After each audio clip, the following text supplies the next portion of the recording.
nkosikazi. Baba Cup. Uyibuka nto ntombazane lapha eGoli. Kanti uyayibona nami lento engiyibonayo. Yabona uturuze kanjani? Ubone kanjani? Ungazongitshela ukuthi ngibona ngani, ngibuza ukuthi ngibona ngani. Ngithi ubone kanjani sengibukani? Angithi uyazi ukuthi ngiyisangoma, ayikho into engingayiboni. Ngisho ucabanga lapho ucabanga amantombazane, ngisuke ngikubona ukuthi inkathi ngiyayithulela nje. Idlozi lakho une-short again uJubJub. Ungazongicasula-ke mina. Uzoyeka ukubukana namantombazane lapha eGoli angizwa. Ungayiyala ngathatha isangoma weba. Manje uzobuka yonke into engiyenzayo. Wangishela ungazi ukuthi ngiyisangoma.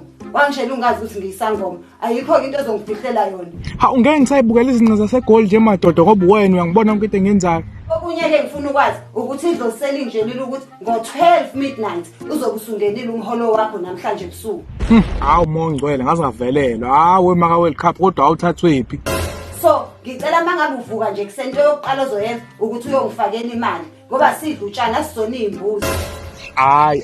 Maka World Cup musu ukwenza amaqhinga kade kuyi-lockdown bonke abantu banikeziwe ama-food parcel manje usufuna nini?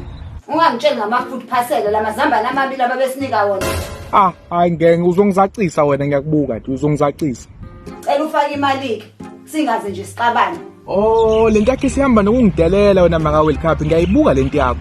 Yabona ke manje njengoba ngizokwehla nengizobuya ngiza ngalapha eNatal ngizokukhathela ngomadubula kuze kuse yakhonza imfene wena ngifuna ukuhlumeka 3 kwamawele ngeke usagcina ukuba uMaka World Cup usuzoba uMaka Dabi uba uMaka PSL uba uMaka Premier League noma uMaka FIFA nginandaba kodwa kona 3 kwamawele azogcwala isisu. Faka imali. Anginandaba ngizoyifaka lo mali kodwa nami ngizochatha.